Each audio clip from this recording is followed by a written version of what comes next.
segunda coisa, queridos, as impossibilidades da vida têm destruído muitos sonhos. Ou seja, Mefibosete em hebraico quer dizer, significa vergonha. Mefibosete agora significa vergonha. Ele foi morar num lugar chamado Lodebar, que quer dizer lugar incerto, ou lugar de incerteza. Ou seja, as impossibilidades da vida costumam matar os nossos sonhos. Se nós olharmos para a história de Mefibosete, um homem que tinha tudo para reinar, um homem que tinha tudo para ser rei, agora por causa da desobediência do seu avô, o pecado do seu avô, o seu avô é morto, o seu pai é morto, agora ele vai, a babá dele pega para fugir com ele, deixa ele cair, ele fica aleijado, ele tem que fugir porque o rei que assume agora, pelas ordens naturais, deveria matá-lo, deveria destruir, eliminar toda a família real, para que não viesse ser uma ameaça para ele. Se nós olharmos pela ótica humana, ou seja, pelos olhares humanos, seria algo impossível um homem desse ter o seu sonho restaurado.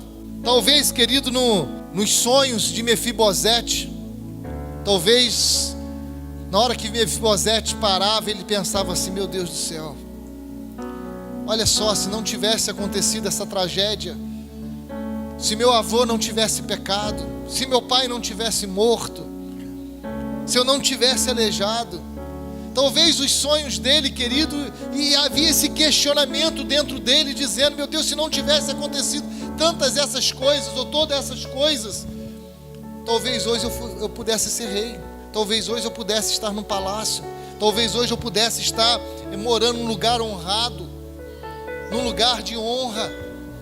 Talvez todo esse questionamento viesse na cabeça de Mefibosete, talvez tudo isso viesse na cabeça dele. Mas, queridos, as impossibilidades têm roubado muitos sonhos. Muitas das vezes, queridos, nós ficamos imaginando se a tragédia não tivesse acontecido, se não tivesse acontecido esse acidente de percurso, como que eu estaria hoje? Se eu não tivesse acontecido tal coisa, onde eu poderia estar hoje? Talvez todo esse questionamento, querido, viesse na cabeça de Mefibosete. Talvez tudo isso. Se nós olharmos para a vida de Mefibosete, nós vamos ver que as circunstâncias faziam com que Mefibosete enterrasse os sonhos dele. Enterrasse os sonhos dele.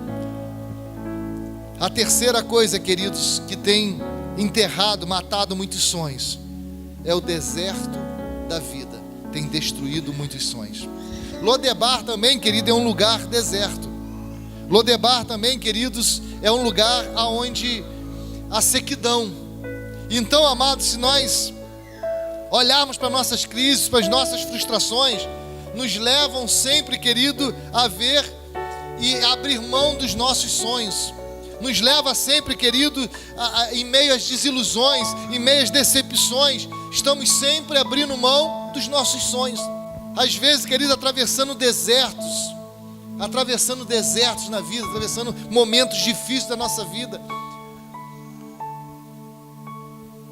nós pensamos em desistir dos nossos sonhos, pensamos em paralisar, pensamos em desistir de tudo. Muitos, queridos, nem conseguem sonhar mais em momentos difíceis. Talvez Mefibosete pudesse questionar tudo isso. Se não tivesse acontecido, se não tivesse acontecido esse acidente, eu poderia ser rei. Um homem que está vivendo num deserto, um homem que é conhecido agora como vergonha, um homem que está morando num lugar da incerteza, e ele sabia: puxa vida, eu poderia ter sido rei. Eu poderia ter sido rei, mas as tragédias me levaram e me colocar aonde eu estou hoje. Quantos de nós, queridos, estamos desta forma? Talvez, queridos, muitos de nós que estamos aqui hoje está sofrendo, talvez emocionalmente, talvez, querido, espiritualmente, talvez você está ferido, tem medo de realizar alguma coisa, tem medo de fazer alguma coisa. Por quê? Porque tentou de alguma forma realizar alguma coisa, e em vez de receber apoio, recebeu crítica. Em vez de receber apoio, foi julgado. Ou seja, espiritualmente você está aleijado. Ou seja, você não consegue mais, espiritualmente, você não consegue mais andar normalmente. Por quê? Porque todas as vezes que você pensa em fazer alguma coisa, você lembra lá de trás. Ah, mas eu tentei fazer lá atrás e aconteceu isso. Eu tentei fazer lá atrás e ocorreu isso. Eu tentei fazer lá atrás e aconteceu. E as pessoas fizeram isso, as pessoas...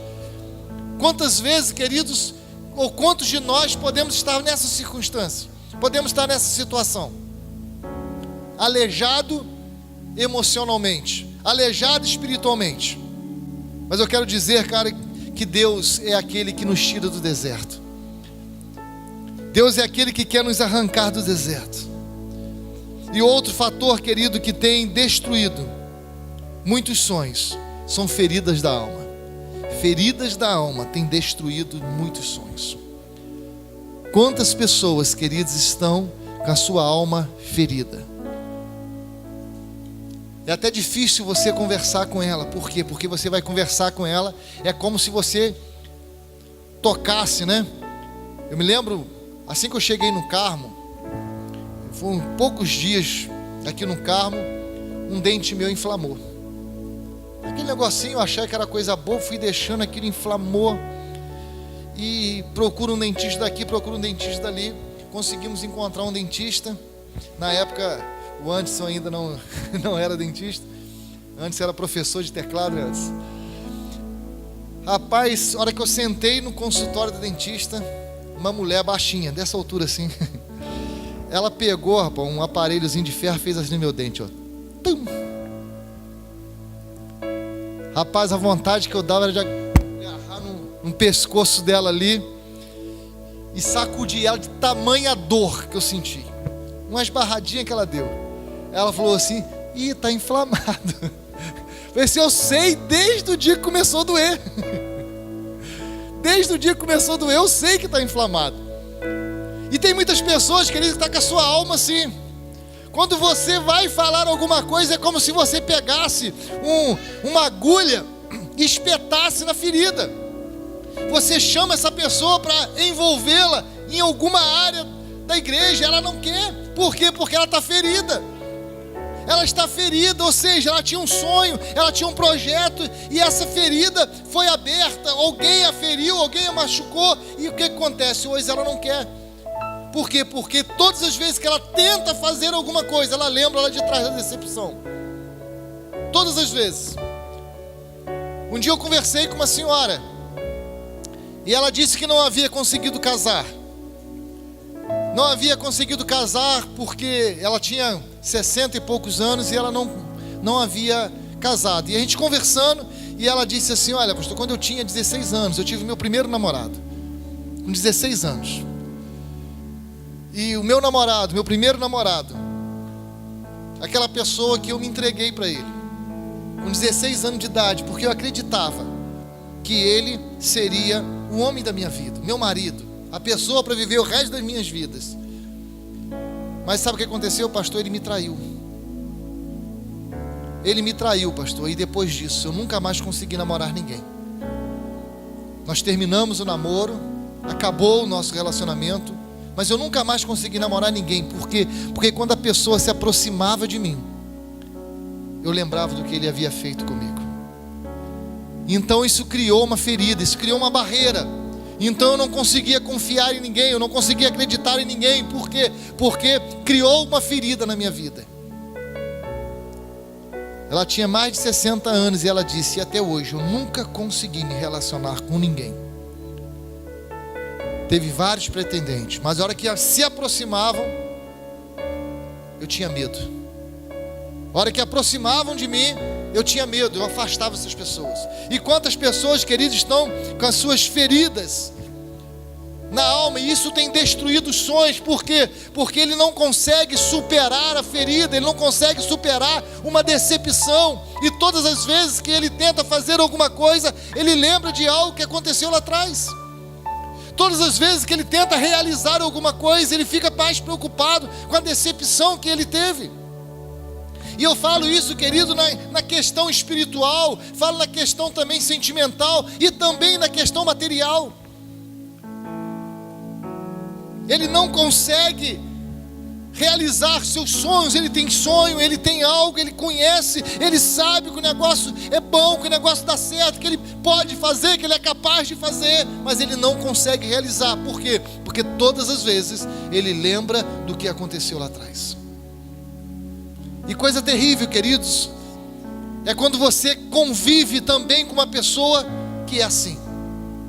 Você também acaba vivendo isso também por causa das pessoas. Ou seja, todas as vezes que você tenta falar com ela a respeito de alguma coisa, não, olha lá atrás, olha o que aconteceu, isso, aconteceu aquilo. Ou seja, apesar de as tuas feridas, ela ainda fica futucando na tua ferida.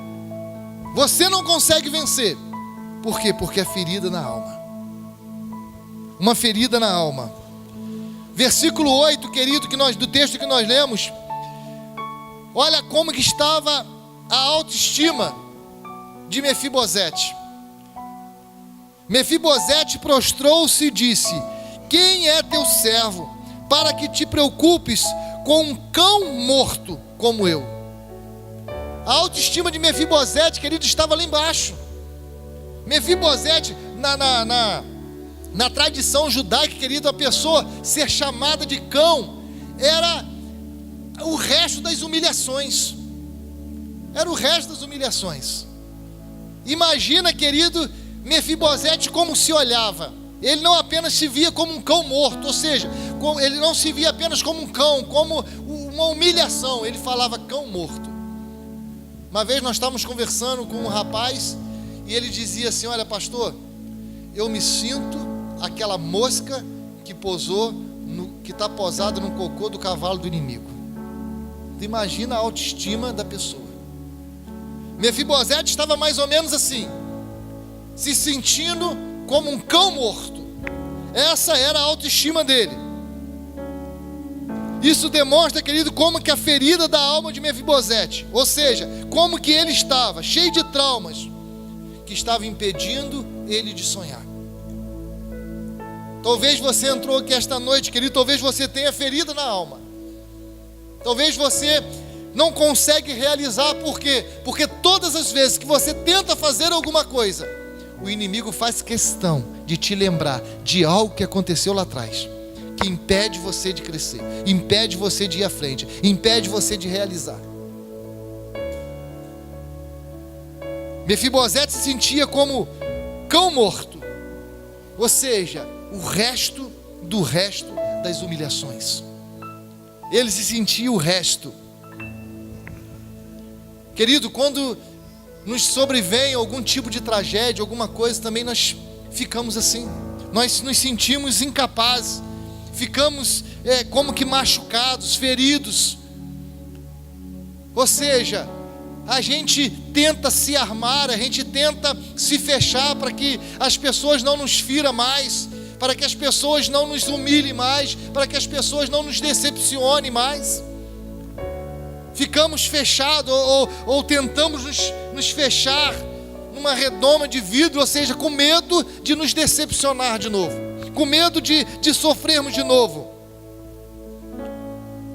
Ficamos com medo. As amarguras nos deixam de sonhar. As amarguras nos faz esquecer os nossos sonhos ou enterrar os nossos sonhos.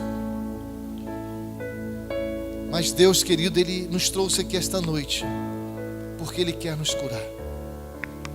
Ele quer curar estas tragédias, Ele quer curar essas decepções.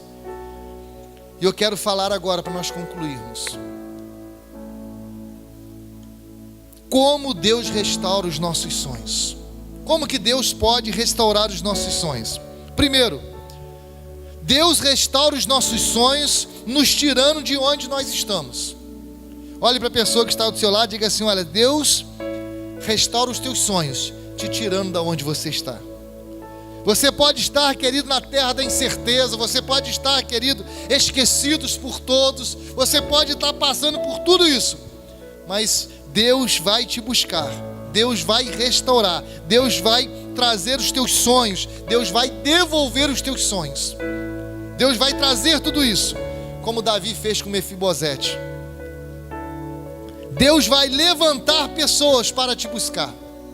Interessante, queridos, que talvez a última pessoa que Mefibosete podia imaginar que o ajudaria seria o rei Davi.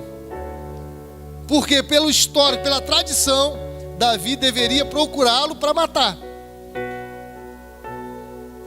Davi deveria procurar Mefibosete para destruir Mefibosete.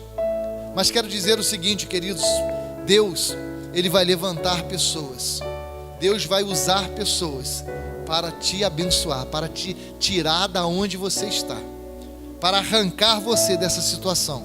Deus vai levantar pessoas, querido, para restaurar os teus sonhos. Queridos, eu posso imaginar, eu tenho vivido algo tão maravilhoso de Deus, tão maravilhoso de Deus, algo que Deus tem usado pessoas, queridos, que eu nunca podia imaginar. Deus tem usado pessoas que eu nunca podia imaginar que poderia ser usado por Deus para restaurar alguns sonhos meus. Quando Deus me deu essa mensagem, querido, eu chorava, dizia: Deus, Tu és tremendo. Eu sempre digo aqui, né, querido, que quando você está numa situação difícil, você imagina 10 formas que Deus poderia usar para te tirar dessa circunstância. Interessante que Deus vai usar uma que você não consegue imaginar. E nas minhas orações, nas minhas imaginações, eu imaginava várias formas de Deus fazer. Eu imaginava várias formas de Deus usar uma circunstância para me tirar ou para me restaurar. E Deus usa pessoas que eu nunca podia imaginar. Deus usa coisas que eu nunca podia imaginar. Pessoas que você fala assim: olha, se essa pessoa está fazendo isso, só pode ser Deus. Não tem como ser outra coisa. Não tem como ser outra coisa. Então, queridos, Deus vai usar pessoas, Deus vai levantar pessoas para restaurar os teus sonhos. Pessoas, queridos, que você nunca podia imaginar que essa pessoa poderia ser usada para te abençoar. Ele restaura os nossos sonhos com a graça dele. Segundo, Deus nos mostra que estamos debaixo de uma aliança. Olha só, querido, a aliança que Davi fez com Jonatas, né? Nós já pregamos sobre a aliança de Davi e Jonatas aqui. Davi, ele era fugitivo. O seu pai, o pai de Jonatas, tentava matar Davi. Mas Jonatas, a Bíblia diz que Jonatas, mesmo sabendo que ele, pela ordem natural, ele deveria ser rei, mas ele conseguia olhar em Davi e ver que Deus havia escolhido Davi. Ele abriu mão de ser rei para abençoar Davi, para ajudar Davi a fugir do seu próprio pai. E ele, Jonatas e Davi, fez uma aliança e disse: olha, nós vamos fazer uma aliança o resto das nossas vidas, enquanto existir descendente, e enquanto um de nós estivermos vivo, um vai ajudar o outro, um vai fazer pelo outro.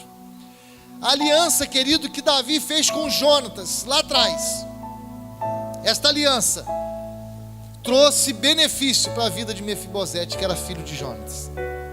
Então, amados, a aliança que nós temos com o Senhor, ela é muito maior, muito superior à aliança que Davi fez com Jonatas. E Davi, ele não quebrou a aliança.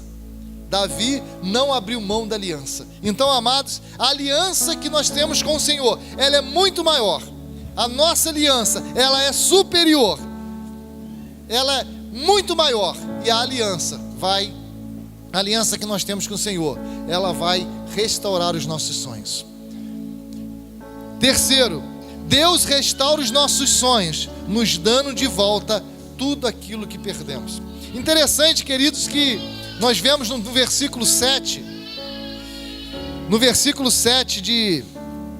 do texto que nós lemos, diz assim, olha: não tenha medo, disse Davi, pois é certo que eu o tratarei com bondade por causa da minha aliança com Jonatas, seu pai.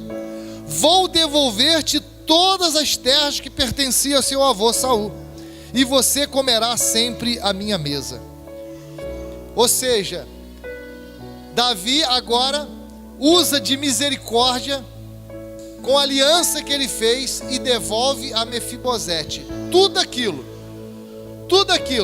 que o pai dele, que era do avô dele, que era do pai dele. Diz assim: olha, eu vou restaurar tudo isso, vou devolver tudo isso eu vou entregar para você.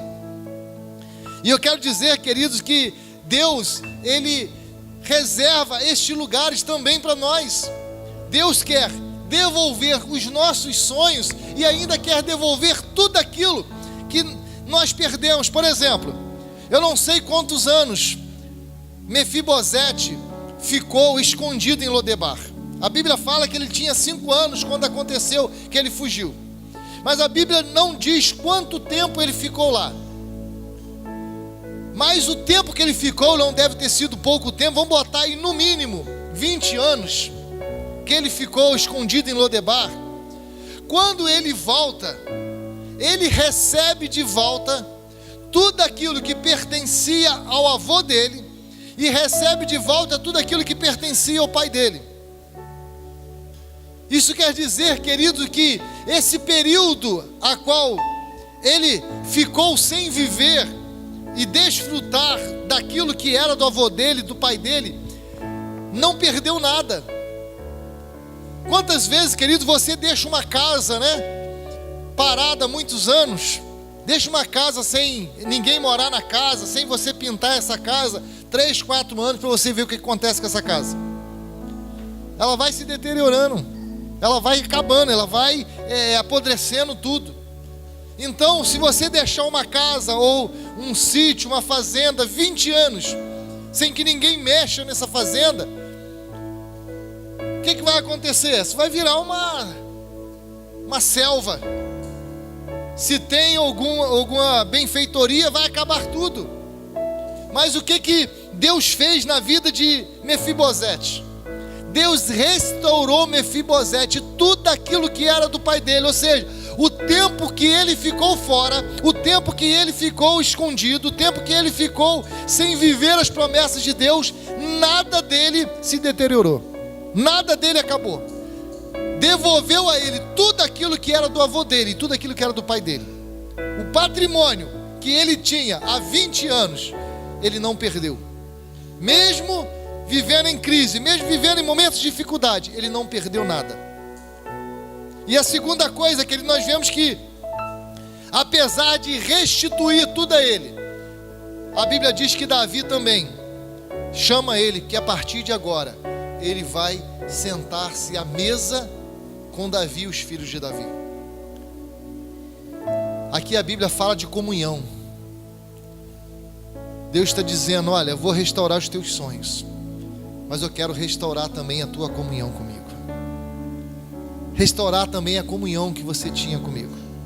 Assentar-se à mesa, desfrutar da mesa junto comigo. Olha só o que diz o versículo 7, a última parte: e você comerá sempre a minha mesa. Mefibosete passou a comer a mesa do rei e com o rei. Comer a mesa do rei, mas também com o rei e com os filhos do rei. Ou seja, a comunhão. E é isso que o Senhor quer, querido, que nós tenhamos também com Ele. Passamos a comer a mesa com Ele, passamos a ter essa intimidade com Ele, com os filhos dEle.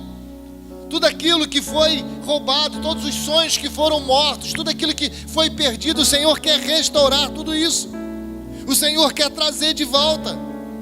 Talvez, querido, você pensa, né? Olha, para mim é muito difícil, pastor, a minha situação é diferente, pensando que acabou, pensando que é o fim, queridos. Queridos, os planos de Deus, os sonhos de Deus não têm data de validade. Deus quer restaurar isso. Deus quer restaurar isso na sua vida. Deus quer restaurar isso em você. Deus tem poder para restaurar e realizar todos os nossos sonhos para a glória de Deus. No versículo 9 do texto que nós lemos diz: então o rei convocou Zipa e disse: devolvi ao neto de Saul, seu senhor, tudo que pertencia a ele e à família dele. Tudo aquilo, querido, que era do avô dele, da família dele, foi devolvido a ele. E é isso que Deus quer fazer conosco. É isso que Deus quer fazer. Talvez você possa imaginar que já acabou o tempo, que o tempo passou, que não tem mais jeito, queridos. Lá em Ageu capítulo 2, versículo 9, a Bíblia diz o seguinte: olha, a glória da segunda casa será maior que a da primeira, diz o Senhor dos Exércitos. Deus quer fazer isso, querido, e quer fazer ainda melhor do que era.